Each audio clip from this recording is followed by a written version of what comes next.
ఒప్పుకున్నారు. ఆయన కూడా బయట అందరికీ కూడా చెప్పేశారు, ఈ సినిమా నేను ప్రధాన పాత్ర చేస్తున్నాను, కృష్ణుని క్యారెక్టర్ అని చెప్పేసి. ఇది ప్రెస్లో కూడా వచ్చేసింది. వచ్చి ఇంకా అందరూ అడగటం మొదలు పెట్టారు, ఎప్పుడు సినిమా ఎప్పుడు సినిమా ఎప్పుడు సినిమా అని. ఇది 2 నెలలు అయింది, 3 నెలలు అయింది, 5 నెలలు అయింది, 6 నెలలు అయింది.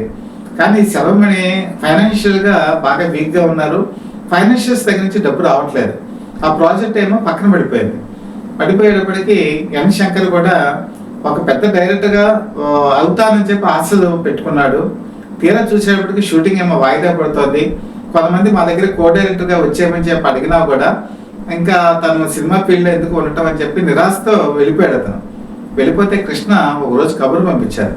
కబురు పంపించి అసలు ఏంటి ఈ సినిమా ఎప్పుడు షూటింగ్ మొదలవుతుందంటే ఉన్నదంతా వాస్తవం అంతా చెప్పాడు.